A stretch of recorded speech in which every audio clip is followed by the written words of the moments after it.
an exciting session lined up that promises to give us invaluable insights into emerging trends in digital technology and developing a future-ready talent pool. This session combines a keynote address and a fireside chat, bringing together finest minds to explore the interaction of innovation and talent development. We are in for an enlightening session, and I'm sure on that. Sir, can we please have you on stage? Yes, ladies and gentlemen, a bigger, energetic round of applause as Sir walks up to the stage. Over to you. Can we have a hand mic, please, the AV team? Hand mic. His perspectives, and I did realize that Mr. Naidu is not only a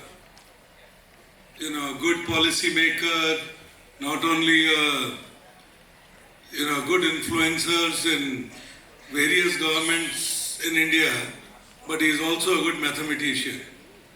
So the mathematics that he gave to all of us was very simple.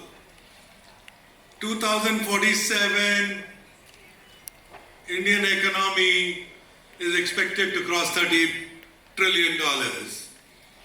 And Honorable Chief Minister Naidu's 2047 vision is about $2.5 trillion. Clearly, there are goals that have been cast in stone now, and in a way it is also, what is cast in stone is opportunities for all of us. So when, Sridhar Garu offered me to speak here, and I said, in US they have something called buy one, get one free. So Sridhar Garu, being a good Android, never refuses a good offer, and he accepted it. So guys, the free part here is, and honestly it is free, because typically Professor Wadhwa gets about $100,000 for his speeches globally. So this time it is free. So give a big hand to Professor Vivek Wadhwa, and I'm requesting him to join us. So while he walks up, many of you have probably Googled, but if you have not Googled, he writes a column which is published in about 80 journals around the world. He is one of the few people, I know there was a question that why professors overseas start companies, and India, we have academic, the venture world, the startup world, and the industry working on different legs or different streams, and is there a way to marry them together? At least I know one individual who has done it, and that is Vivek Wadhwa for you. Vivek Wadhwa, as a professor at Carnegie Mellon University, as a fellow of Harvard Business School, as a fellow at Stanford University, as a leading speaker, as a futurist at Singularity University, has now decided to do a startup. So we are going to have fun today because, after B.B. Naidu, that's the only way to, keep you all energized, because he's given you complex equations to solve. So anyway, Naidu Garu, thank you for setting the stage. And but clearly, when Vivek is here, I have to first ask him, what gives him the passion that at 65 plus, he decides, if you notice his latest, biodata or the LinkedIn profile, he does not talk about 100 other things that he does in a day. He talks only about as a CEO of Vionix. So the question is, as a deep tech man, as an innovator, as an academic, as a futurist, what drives him to become a CEO or a founder at 65 plus. So guys, again, give a big hand to Vivek and let's get started. Let's have fun. Nice to be a freebie for a change. So 65 plus, still going strong, and a young entrepreneur. You know, when I was... And is BB Naidu, you're investing?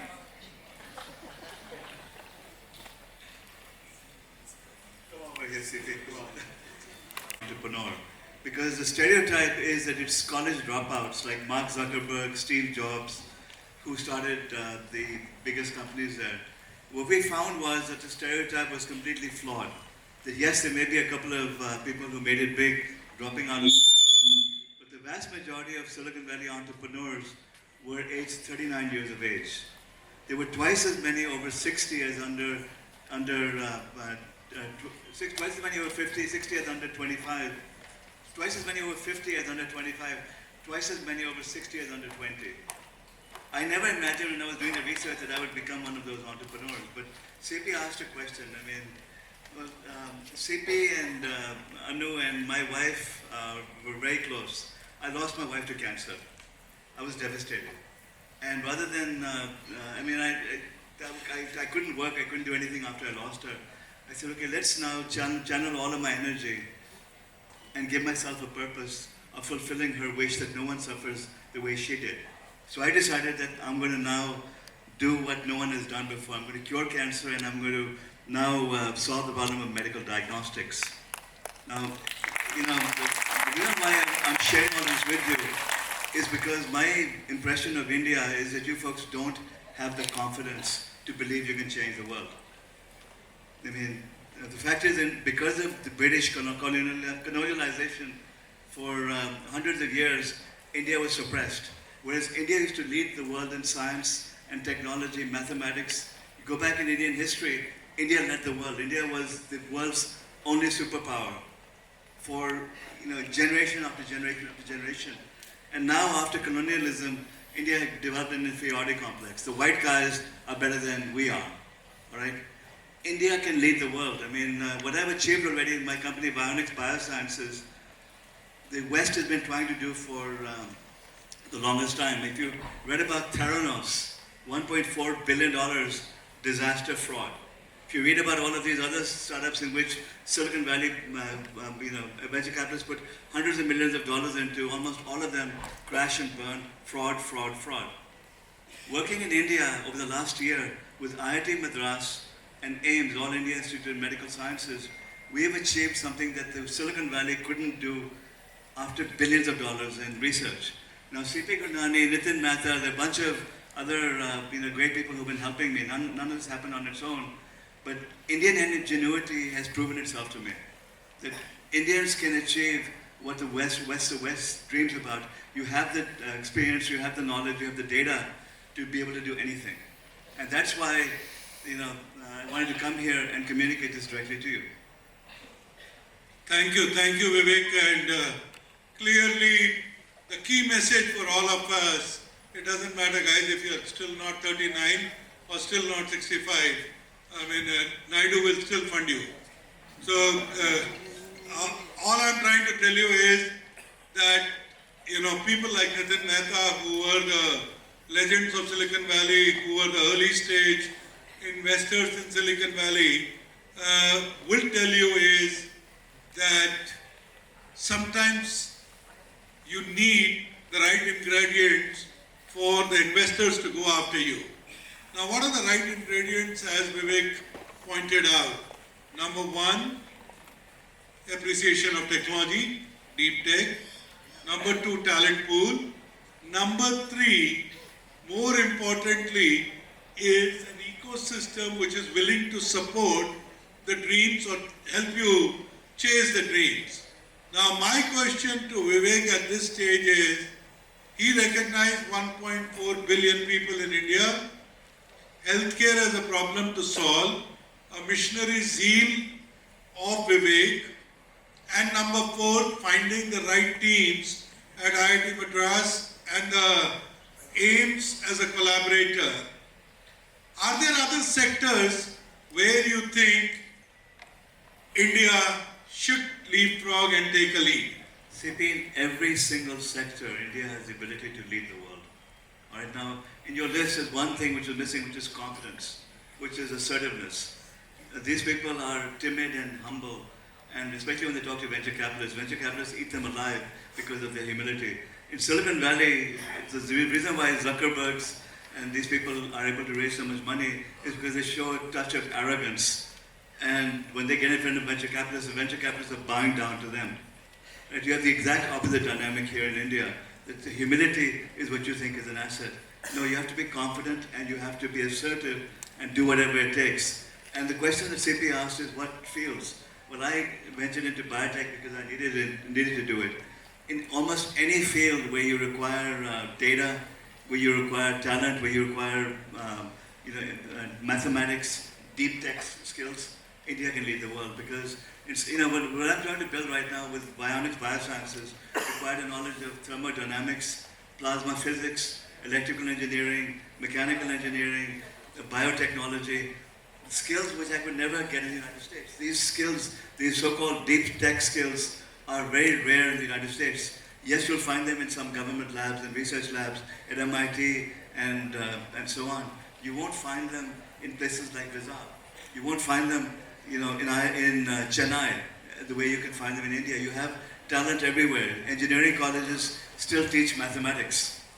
Try getting an American to do some basic mathematics, and they'll have to resort to ChatGPT, which is even more incompetent than human beings are.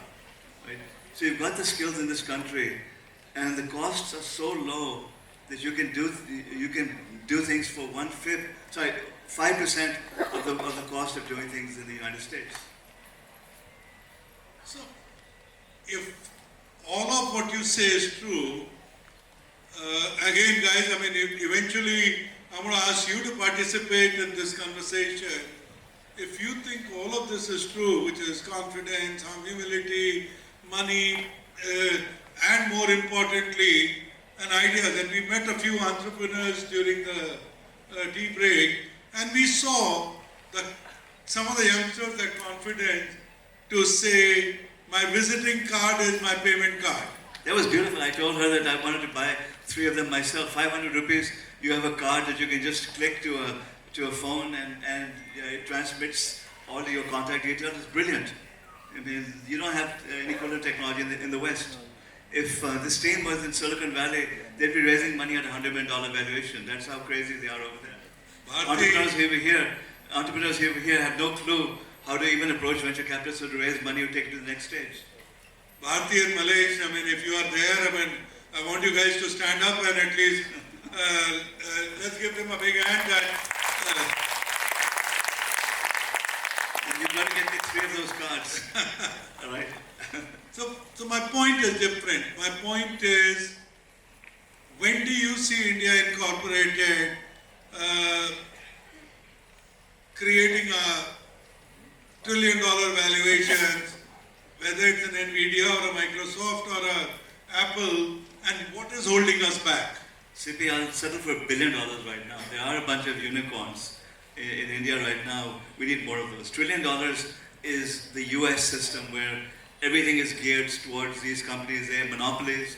We don't want those type of monopolies in India. We want real competition, cutthroat capitalism versus the monopolistic behavior. Peter Thiel even wrote a book, highlighting the importance of monopolies. So the companies that you're talking about, $1 trillion, they're government-supported monopolies, just like you have in China. India doesn't need that. If you had another 1,000 billion-dollar companies here, that would be the best thing. And all the ingredients are in place. It's already happening. All that's needed right now is confidence and belief in your own people, belief in the Indian ecosystem, investments here, rather than Indian investors trying to look for investments abroad. Let them invest in their own ecosystem and get the returns over here. That's what's needed, and it's happening. That's a good thing. So, all right, guys, you can all do the maths after the lessons from B.V. Naidu. I want to add one thing that, CP dragged me over here because I had no idea why I should be coming to Andhra Pradesh. And then I met Lokesh Nath. Sorry, I should be more respectful over here. I met him. I met Bharat, your MP. I was blown away. You've got, smarter political leaders here than I've seen anywhere else. These people really get it. They're tuned in with the needs of the country, with the needs of the state, and they're now encouraging you to become entrepreneurs and to think big. You couldn't ask for more. You're really fortunate to have leadership like this in Andhra Pradesh. Good. So 1,000 unicorn, $1,000 billion valuations. Clearly, some of them are in this room who will eventually add to that tally of 1,000. But again, a pointed question. Look back at the interactions you have had with many of the tech leaders or the startup leaders. Who has impressed you the most? Or who are the few people who have impressed you?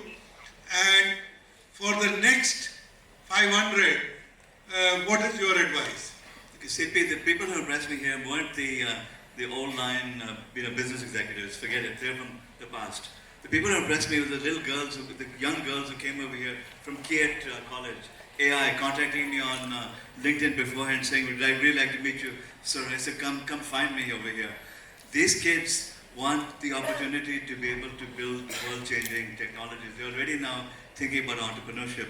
And then you had Bharati who came to you and me to show us her cards and so on. Aggressive, in-your-face, young entrepreneurs.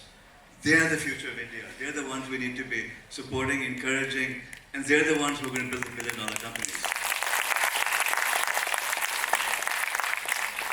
A contradiction, but anyway, the KEIT, the Kakinada girl of third year, what's your name, beta? Sorry, can somebody be louder for her? Geeta. Alright guys, give a big hand to Geeta. So, Vivek is a bit of a contradiction here. Yesterday in Economic Times, for all those who read Economic Times, yesterday... You asked about what comes next, what will be the future. The future is this next generation. In fact, I'm going to IISc tomorrow to talk about returnees. People who come back from the West and brought their knowledge, their values, and their wealth with them, who've now seeded the ecosystem over here. The value system over here has changed because of people who returned from the West. I've been researching U.S. immigration. I've been trying for the longest time that a U.S. immigration policy is destructive for the country because to India. Why? Because I can do things for a fraction of the cost. I can get better talent than I can ever imagine getting in the United States. And the value system is completely aligned with mine. I'm building a company to help billions of people. It's not about money. In Silicon Valley, when I went to Sand Hill Road to meet some of the venture capitalists always sucking up to me. Because if you were to advise Nara Lokesh and Honorable CM Chandrababu Naidu, where to invest in technology to create that $2.5 trillion economy for Andhra Pradesh, what would your advice be? Number two, if you were to advise the youngsters here about how to become job ready, what would your advice be? So there are two questions, one to the government, one to the students. Yeah, say to the government, I would give the same advice. If you've ever heard of Startup Chile was something that I designed because the President of Chile asked me to help look at the ecosystem and advise them, and we did something radical. I said, rather than try to bring venture capital here, build a network to replicate Silicon Valley's networks. All Nitin does day and night is give back and help other entrepreneurs, right? Now, what if we could get Andhra Pradesh's entrepreneurs who are now dominating Silicon Valley, dominating ecosystems all over the world, to start mentoring the startups over here. So if the government, if they simply put together a network of successful Silicon Valley entrepreneurs and connected them to all of you, that would achieve more than $1 billion of the financing. So that would be what I would advise UK to do, is to set that mentor network up. In the United States, what we did was, again, my friend Nitin, I keep coming back to him, they founded TIE, the Indus Entrepreneurs. Vice President. So, I don't know, Naidu, what was the reason, but anyway, in his next speech, he will talk about Madam Vice President. I mean, the Telugus seem to dominate all the tech worldwide. I don't know what the magic is over here. But the fact is that there's a very powerful network that can be built. leverage it. So my advice to the Chief Minister is leverage the magic that you have. Understand the power of the people that have gone abroad, that are coming back. Understand what the returnees have done. Understand what they're doing over there. Connect them all. And connect Just listening to the journey of what you've talked about. So impressive.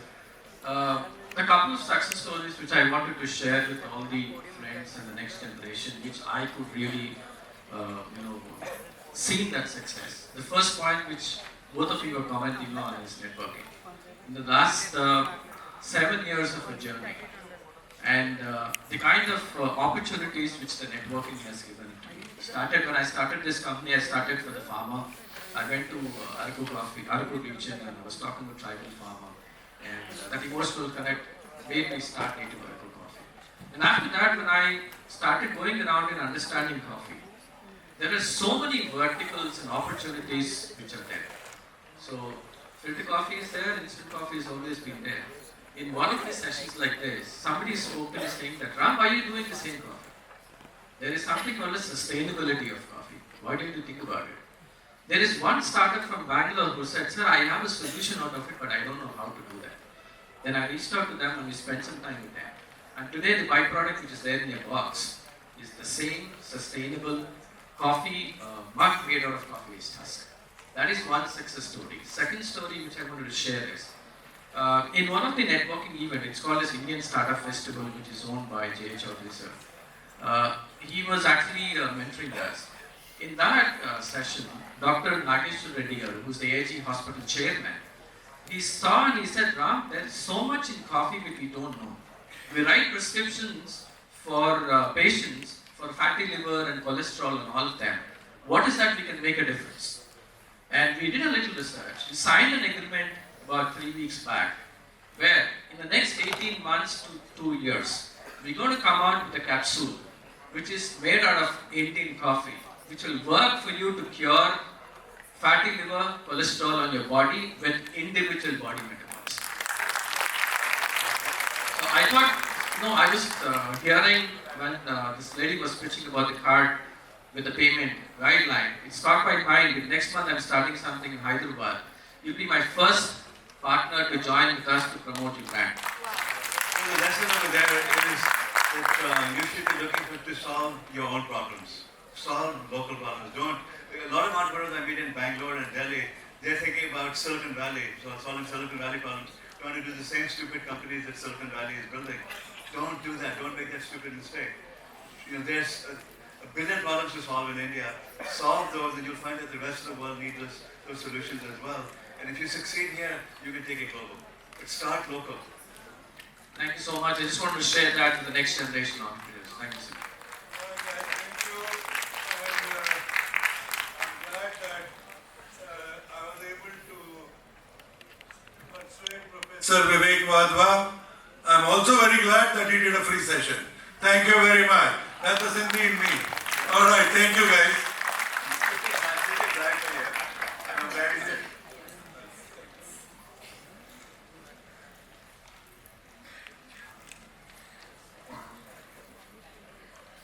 And Mr. Wadhwa for sharing their valuable real-time experiences and actionable takeaways. Thank you so much, gentlemen. To honor our distinguished speakers, may I now invite Mr. Kiran Sangeeta from Sales Software, our platinum sponsors, to please join us on stage.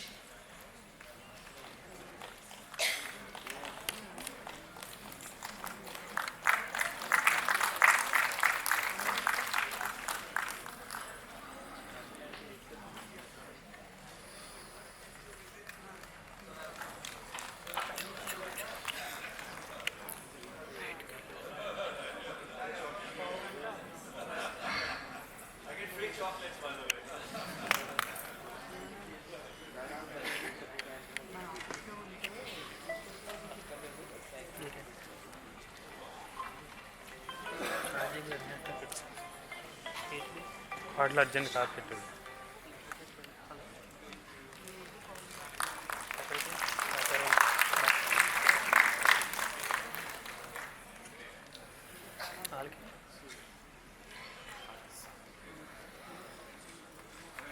Forget the $100,000 speaking fees. I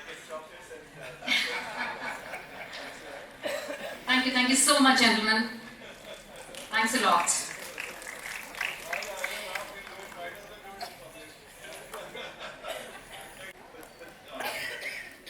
You know, the lesson is notice how Bharati and Ron being so aggressive, getting on stage, speaking up, getting in front of, that's what an entrepreneur does.